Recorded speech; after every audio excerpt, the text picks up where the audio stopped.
सुबह के तारे 4 बजे हैं। एक छोटी सी झोपड़ी में धुंधली रोशनी जल रही है। चूल्हे से धुआं उठ रहा है। आलू उबलने की गंध हवा में फैली हुई है। आज अगर 50 सैंडविच बिक गए तो मुन्ना की स्कूल की फीस जमा हो जाएगी। मालिक ने कहा है कि आज फीस नहीं दी तो नाम काट देंगे। सुनते हो, जरा पानी देना। तुम आज फिर इतने तरके उठ गए। तुम्हारी आंखें लाल हो रही हैं राजू। तुम लेटी रहो राधा। डॉक्टर साहब ने कहा है ना कि तुम्हें ज्यादा हिलना डुलना नहीं है। अरे आंखें लाल क्या होंगी, ये तो चूल्हे के धुएं की वजह से है। तू चिंता मत कर। आज मेरा दिल कह रहा है कि सैंडविच खूब बिकेंगे। बापू, क्या आज आप मेरे लिए वो नीली वाली पेंसिल लाओगे? स्कूल में सब बच्चों के पास है। बिल्कुल लाऊंगा मेरे शेर। आज तेरे बापू के मसालेदार सैंडविच का जादू पूरे शहर पर चलेगा। तू बस मन लगाकर पढ़। पेंसिल क्या, मैं तुझे पूरी रंग बिरंगी दुनिया ला कर दूंगा। सुबह के 8 बज गए हैं। गांव के सबसे व्यस्त चौराहे के कोने पर एक पुराने नीम के पेड़ के नीचे राजू अपनी 4 पहियों वाली पुरानी रेहड़ी खड़ी करता है। उसकी रेहड़ी पर कोई जगमगाता हुआ साइन बोर्ड नहीं है, ना ही चमचमाते हुए प्लास्टिक के दस्ताने। वहाँ है तो बस लाल चटनी, हरी चटनी, उबले हुए आलू, चुटकी भर भुना हुआ जीरा, काला नमक और राजू के हाथों की अनथक मेहनत। आइए साहब, गरम गरम तीखा मसालेदार सैंडविच, राजू भाई का स्पेशल सैंडविच। खाओगे तो याद रखोगे। अरे ओ राजू, अपनी ये गंदी ठेली मेरी दुकान के सामने से हटा। यहाँ बड़े बड़े साहब आते हैं। तेरी इस बदबूदार रेहड़ी को देखकर मेरी दुकान की साख खराब होती है। सेठ जी, थोड़ा सा कोना दे दीजिए। नीम की छांव में गरीब का पेट पलता है। आपकी दुकान के आगे तो गाड़ियां खड़ी होती हैं। मैं तो किनारे चुपचाप खड़ा हूँ। किसी को तंग नहीं करूंगा सेठ जी। पेट पलता है तो शहर जाना। यहाँ गांव में गंदगी क्यों फैलाता है? 5 रुपए का सैंडविच बेचकर न जाने कौन सा महल बनाएगा। हट यहाँ से, नहीं तो अभी पुलिस बुलाकर तेरी ठेली उठवा दूंगा। अपमान के वे कड़वे शब्द राजू के कलेजे को छलनी कर जाते हैं, पर गरीब की सबसे बड़ी ढाल उसका संयम होती है। राजू आंखें नीची कर लेता है, अपनी रेहली को थोड़ा और पीछे खिसका लेता है। उसकी आंखों में एक आंसू छलक आता है। दोपहर के 2 बज चुके हैं। कड़कती धूप में तवा तप रहा है और राजू का माथा भी। लेकिन अब तक कुल जमा 3 सैंडविच बिके हैं।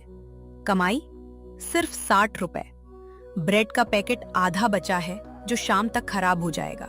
तभी वहाँ शर्मा जी आते हैं, जो उसी इलाके के एक स्कूल में शिक्षक हैं। स्कूल की छुट्टी के बाद उधर से गुजरते हैं।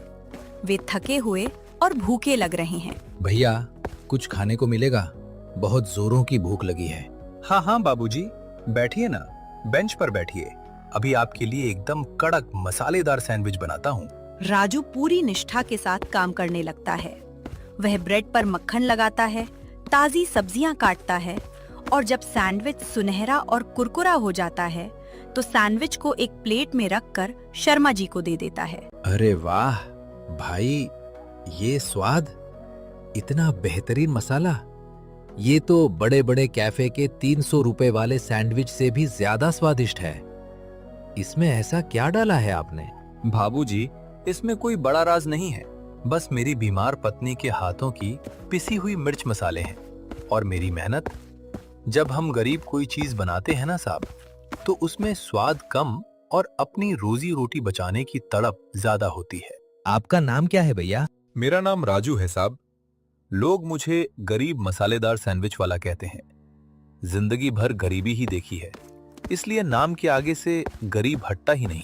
इंसानियत अभी मरी नहीं है। शर्मा जी राजू के जवाब और उसकी आंखों में छिपे संघर्ष को भांप लेते हैं।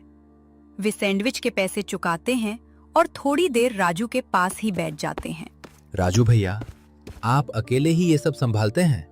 घर में कौन कौन है? 5 साल हो गए साहब। गांव में फसल मारी गई तो शहर आ गए। सोचा था मेहनत करेंगे तो दिन बदलेंगे, लेकिन यहाँ ब्रेड महंगी है, आलू महंगा है और मेरी पत्नी फेफड़ों की बीमारी से जूझ रही है।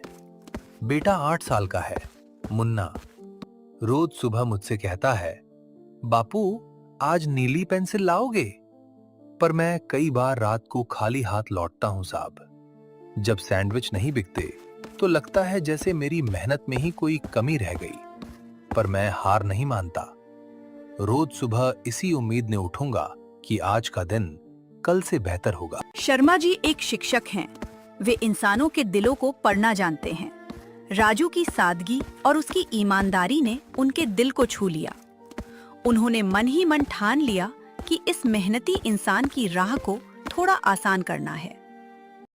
रात बीती, सूरज की किरणें फिर उगी, लेकिन आज की सुबह राजू के लिए आम सुबह नहीं थी। शर्मा जी ने रात को ही अपने स्कूल के साथियों, पड़ोसियों और मिलने वाले कई लोगों को राजू के सैंडविच और उसकी ईमानदारी के बारे में बता दिया था। सुबह के 9 बजे हैं। राजू हमेशा की तरह अपनी रेहड़ी पर खड़ा था। उसका दिल उदास था क्योंकि कल रात भी वह मुन्ना के लिए नीली पेंसिल नहीं ले जा पाया था। तभी अचानक चौराहे पर स्कूल के शिक्षकों, ऑफिस जाने वाले लोगों और स्थानीय नागरिकों की भीड़ जुटनी शुरू हो गई। अरे यही है राजू भैया। शर्मा जी बता रहे थे कि आपके हाथ के सैंडविच का जवाब नहीं है। भैया 4 सैंडविच जल्दी लगाओ। भैया हमें भी आपका वो स्पेशल मसालेदार सैंडविच खाना है। शर्मा जी ने आपकी बहुत तारीफ की है। देखते ही देखते राजू की रेहड़ी के सामने लोगों की लंबी लाइन लग गई। लोग राजू के सैंडविच की तारीफ कर रहे थे और उसकी मेहनत का सम्मान कर रहे थे। हे भगवान, ये क्या हो रहा है? इतने लोग! साहब थोड़ा सब्र रखिए, मैं सबको गर्मा गर्म सैंडविच बना कर देता हूँ। राजू के हाथ बिजली की रफ्तार से चलने लगे। वो ब्रेड सेकता, मसाला छिड़कता और मुस्कुराकर सबको सैंडविच थमाता। उसकी आंखों से खुशी के आंसू बह रहे थे। लेकिन दूर खड़ा सेठ करोड़ीमल ये सब देखकर स्तब्ध था। जिस रेहड़ी को वो बदबूदार कहता था, आज वहां शहर के संभ्रांत लोग लाइन में खड़े थे। दोपहर तक राजू के पास रखा ब्रेड का हर एक पैकेट, आलू का हर एक दाना खत्म हो चुका था। जहां वो दिन में 60 रुपए कमाने के लिए तरसता था, आज उसकी जेब में पर्याप्त पैसे आ चुके थे। लेकिन राजू के लिए ये सिर्फ पैसों की बात नहीं थी, ये उसकी मेहनत की जीत थी। तभी शर्मा जी मुस्कुराता हुआ कुछ लोगों के साथ राजू की रेहड़ी के पास आते हैं। कैसा लग रहा है राजू भैया? आज का दिन कैसा रहा? शर्मा जी, आप भगवान बनकर आए। आपने मुझ जैसे गरीब के सैंडविच को पूरे शहर का पसंदीदा खाना बना दिया। नहीं राजू भैया, ये मेरी वजह से नहीं हुआ। ये आपके पसीने, आपकी ईमानदारी और आपकी पत्नी के पीसे हुए मसालों का असर है। हम सब तो सिर्फ आपकी सच्ची मेहनत का सम्मान करने आए थे। तभी शर्मा जी राजू की हथेली पर एक पैकेट और एक लिफाफा रखते हैं। ये क्या है बाबूजी? खोलकर देखिए। राजू ने जब पैकेट खोलकर देखा तो उसमें मुन्ना के लिए तरह तरह के रंगों वाली नीली, लाल, हरी पेंसिलों का पूरा सेट, सुंदर कॉपियां और राधा के लिए अस्पताल की दवाई की वह पर्ची थी जिसका खर्च शर्मा जी और उनके सहकर्मियों ने मिलकर उठाया था। शर्मा जी, मैं ये एहसान कैसे चुकाऊंगा? हम गरीबों के पास तो बस दुआएं होती हैं। एहसान कैसा भैया? आप बस यही मसालेदार सैंडविच बनाते रहिए और सबको सिखाते रहिए कि ईमानदारी से की गई मेहनत कभी बेकार नहीं जाती। शाम का समय, राजू अपने घर पहुंचता है।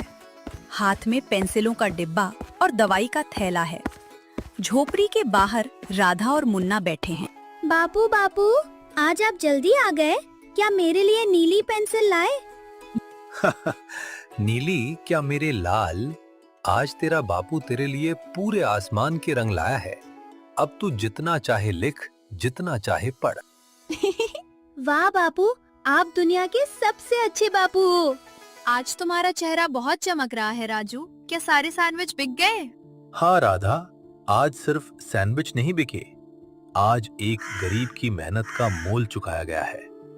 आज पूरे गांव ने मान लिया कि हमारे पसीने में जो मसाला है वो दुनिया के किसी अमीर के पास नहीं है। समय किसी के लिए नहीं रुकता, लेकिन ईमानदारी से की गई मेहनत वक्त का रुख मोड़ देती है। महीने बीतते गए और राजू की रेहड़ी पर लोगों का प्यार कम नहीं हुआ। राजू ने कभी अपने स्वाद और स्वच्छता से समझौता नहीं किया, पर सबसे बड़ा बदलाव आया मुन्ना की जिंदगी में। जिसे अब रंगों और कॉपियों की कोई कमी नहीं थी। बापू बापू, देखो मैं पूरे जिले में चित्रकला प्रतियोगिता में प्रथम आया हूँ। मेरा शेर, मुझे पता था तू एक दिन मेरा और अपनी माँ का सिर ऊंचा करेगा। ये सब तेरी मेहनत का फल है मुन्ना। नहीं बापू, ये उस नीली पेंसिल का जादू है जो आप उस कठिन दौर में मेरे लिए लाए थे। अगर आप उस दिन हार मान लेते तो मैं आज यहाँ नहीं होता। तभी शर्मा जी मुस्कुराते हुए वहाँ आते हैं। बधाई हो राजू भैया, आपके सैंडविच का स्वाद जितना लाजवाब है, आपके संस्कार उतने ही मीठे हैं। मुन्ना ने आज पूरे स्कूल का नाम रोशन किया है। शर्मा जी, ये सब आपकी दी हुई हिम्मत और ऊपर वाले का आशीर्वाद है। एक गरीब सैंडविच वाले का बेटा आज रंगों से अपनी तकदीर लिख रहा है। इससे बड़ी कमाई मेरे लिए और क्या होगी। सफलता जब इंसान के कदम चूमती है तो अहंकार अक्सर दरवाजे पर दस्तक देता है। लेकिन राजू का धरातल जमीन से जुड़ा था। वह भूला नहीं था कि कड़ाके की धूप में भूखे पेट तपे बिना कोई फल मीठा नहीं होता। आज जब उसकी दुकान राजू स्पेशल मसालेदार सैंडविच के नाम से प्रसिद्ध हो चुकी थी, तब भी उसके मन में गरीबों और जरूरतमंदों के लिए वही करुणा थी जो कभी शर्मा जी ने उसके लिए दिखाई थी। अरे छोटे, इधर आ, भूखा है क्या? भैया, मेरे पास पैसे नहीं हैं, पर माँ बीमार है और बहुत तेज भूख लगी है। ले छोटे, पेट भर कर खा। और सुन, पैसे की चिंता मत करना। जब भी भूख लगे राजू बापू की दुकान पर बेझिझक आ जाना। तभी सामने से वही सेठ करोड़ी मल गुजरता है, जो कभी राजू को बदबूदार रेहड़ी वाला कहकर दुत्कारता था। आज सेठ का कारोबार मंदी की मार झेल रहा था। वह राजू की दरियादिली और दुकान पर लोगों की भीड़ देखकर ग्लानि से भर जाता है। राजू, मुझे माफ कर देना। मैंने तुझे हमेशा नीचा दिखाया, तेरी गरीबी का मजाक उड़ाया। पर आज देखा कि असली अमीरी दिल की होती है, पैसों की नहीं। सेठ जी, माफी मत मांगिए। वक्त से बड़ा कोई गुरु नहीं होता। आपने मुझे उस दिन डांट कर भगाया था, तभी तो मेरे अंदर कुछ कर दिखाने की आग जली थी। आपका गुस्सा भी मेरे लिए आशीर्वाद बन गया। जिंदगी के तवे पर जब उम्मीदों की रोटी सिकती है तो उसकी महक पूरे जमाने को महका देती है। राजू ने सिर्फ सैंडविच नहीं बेचे, बल्कि अपनी निष्ठा से ये साबित कर दिखाया कि परिस्थितियां चाहे कितनी भी विपरीत हों, ईमानदारी, धैर्य और पसीने की मेहनत कभी जाया नहीं जाती। आज राजू का मसालेदार सैंडविच केवल स्वाद का नाम नहीं, बल्कि स्वाभिमान, संघर्ष और उम्मीद की एक अमिट मिसाल बन चुका है।